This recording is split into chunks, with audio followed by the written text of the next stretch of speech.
Welcome to KSK TV news. ముందుగా వార్తల్లోని వివరాలను చూద్దాం. గుత్తి ఏపీ రెసిడెన్షియల్ పాఠశాలలో లీగల్ సర్వీసెస్ డేని పురస్కరించుకుని హైకోర్టు వారి ఉత్తర్వుల మేరకు గుత్తి మండల న్యాయ సేవా సమితి చైర్మన్ మరియు 6వ అదనపు జిల్లా జడ్జ్ బి సాధుబాబు ఆదేశాల మేరకు Gooty judicial first class magistrate B Swetha ఆధ్వర్యంలో ఏపీ రెసిడెన్షియల్ బాలికోన్నత పాఠశాల యందు ఆదివారం లీగల్ సర్వీసెస్ డేను జరుపుకోవడం జరిగింది. ఈ కార్యక్రమాన్ని ఉద్దేశించి judicial first class magistrate B Swetha మాట్లాడుతూ పేద మరియు బలహీన వర్గాలకు న్యాయ సేవలను అందుబాటులోకి తీసుకురావడానికి 1995వ సంవత్సరంలో ఈ దినోత్సవాన్ని ప్రారంభించారు. న్యాయ సేవల చట్టం 1987 అమల్లోకి వచ్చింది. ఈ అమల్లోకి వచ్చిన జాతీయ న్యాయ సేవా దినోత్సవం జ్ఞాపకార్థంగా ఈ దినమున అనగా నవంబర్ 9న జరుపుకోవడం జరిగింది. ఈ యొక్క కార్యక్రమం ముఖ్య ఉద్దేశం ఏమనగా సమాజంలో ఆర్థికంగా వెనుకబడిన నిస్సహాయ వర్గాలకు ఉచితంగా మరియు సమానంగా న్యాయ సహాయాన్ని అందించడమే దీని యొక్క ప్రధాన లక్ష్యం. ప్రతి పౌరుడికి న్యాయం పొందే హక్కు ఉందని, ఆ హక్కును నిర్ధారించడంలో ఈ చట్టం ఒక ముఖ్యమైన అడుగని తెలియజేశారు. ఈ యొక్క పాత్రలో రాష్ట్ర ప్రభుత్వం మరియు కేంద్ర ప్రభుత్వం తగినన్ని నిధులు సమకూరుస్తాయని, నిరుపేదలకు మరియు ఆర్థిక స్తోమత లేని వారికి మండలం యందు MLCS మండల లీగల్ సర్వీసెస్ కమిటీ జిల్లా మరియు DLSA డిస్ట్రిక్ట్ లీగల్ సర్వీసెస్ కమిటీని ఏర్పాటు చేయడమైంది. ఈ యొక్క సంస్థ యొక్క ముఖ్య ఉద్దేశం ఏమనగా ఆర్థిక స్తోమత లేని నిరుపేదలకు ప్రభుత్వమే సొంత ఖర్చులతో న్యాయవాదులను ఏర్పాటు చేయడం జరుగుతుందని తెలియజేశారు.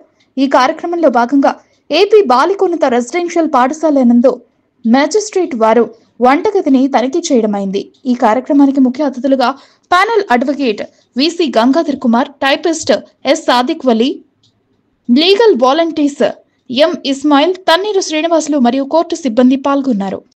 అనిపిస్తుందా సార్ మాట్లాడిన తర్వాత? ఏం అర్థమైంది చెప్పాలి. ఎవరో ఒక్కరని కాదు, ఎవరికి అర్థమై ఉంటే వాళ్ళు చెప్పండి.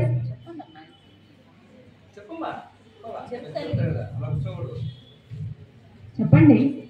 ఒక 5-10 minutes మీరు అటెన్షన్ ఇస్తే ఇది మీకు చాలా హెల్ప్ఫుల్ అవుతుంది. ఎంత హెల్ప్ఫుల్ అంటే అది మనం చెప్పలేము.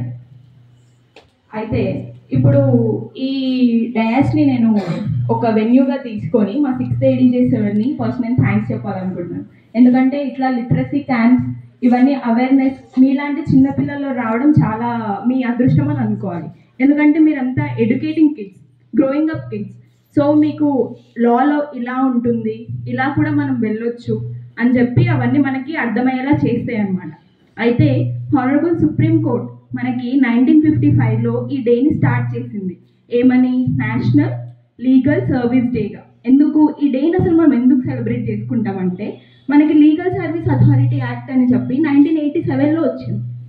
ఈ యాక్ట్ వచ్చినప్పటికీ అవేర్నెస్ అందరికీ లేదు. సో అందరికీ యాక్ట్ అవేర్నెస్ క్రియేట్ చేయాలని చెప్పి మనకి హానరబుల్ సుప్రీం కోర్ట్ ఈ స్టెప్స్ తీసుకుంది. ఈ యాక్ట్ మనకి ఏం చెప్తుందంటే, ఫినాన్షియల్గా అంటే ఎవరైతే ఫినాన్షియల్ ఏమంటారు, ఆర్థికంగా ఎవరైతే వెనుక ఉంటారో వాళ్ళకి, నీడీ పర్సన్స్కి ఈ యాక్ట్ చాలా హెల్ప్ అవుతుంది. మనకి పూర్ పీపుల్, మనకి స్టేట్ వైజ్లో స్టేట్ లీగల్ సర్వీస్ ఉంటారు, డిస్టిక్లో డిస్టిక్ లీగల్ సర్వీస్ అథారిటీస్ ఉంటారు, మండల్లో మండల్ లీగల్ సర్వీస్ అథారిటీస్ ఉంటారు. మనకి ఇక్కడ 6th ADJ కోర్టు ఉంది. 6th ADJ కోర్టే మనకి mandal legal service authority hold చేసే కోర్టు. మనకి ఎలాంటి ప్రాబ్లమ్స్ ఉన్నా మనము అఫోర్డ్ చేయలేము అడ్వకేట్స్ని అన్నప్పుడు మనం అక్కడికి వెళ్ళి ఒక అప్లికేషన్ ఇస్తే కోర్టు వారు మీకు ఒక అడ్వకేట్ని అపాయింట్ చేస్తారు. వాళ్ళని లీగల్ ఎయిడ్ కౌన్సిల్ అంటారు. వాళ్ళు మీకు ఏ ప్రాబ్లమ్స్ ఉన్నా వాళ్ళు దాన్ని కోర్టు దృష్టికి తీసుకెళ్తారు. దానికి మనం ఏం పే చేయాల్సిన పని లేదు. గవర్నమెంటే ఆ ఎక్స్పెన్సెస్ అంతా చూసుకుంటుంది. సో మేము ఇది మా ఫినాన్షియల్ కెపాసిటీ, ఇది మాకు లా దక్కదేమో, మాకు న్యాయం దక్కదేమో అని చెప్పి ఎవరు బాధపడాల్సిన పని లేదు. మనకి ఏదున్నా కానీ వాళ్ళు చూసుకుంటారు. సార్ చెప్పినట్టు కోర్టుకి వెళ్ళి అంత పెద్ద లెంతీ ప్రాసెస్సా, లాంగ్ ప్రాసెస్సా, అదంతా భయపడాల్సిన పని లేదు. మీరు మనకి లోక్ అదాలత్స్ అని ఉంటాయి, దాంట్లో కూడా మనం సాల్వ్ చేసుకోవచ్చు. సో ఈరోజు ఈ డేని, ఈ ఒక 5 minutes 2 or 5 minutesని మీరు కొంచెం ఎన్లైట్మెంట్గా తీసుకుంటే ఈ యాక్ట్ గొప్పతనం మీకు తెలుస్తుంది. అలాగే మీరే కాదు, మీకనే కాదు, మీరు ఇది వెళ్ళి మీ ఇంట్లో చెప్పుకోవచ్చు, మీ పేరెంట్స్కి, మీ నేబర్స్కి, ఎవరికైనా మీరు నాలెడ్జ్ ఇవ్వచ్చు.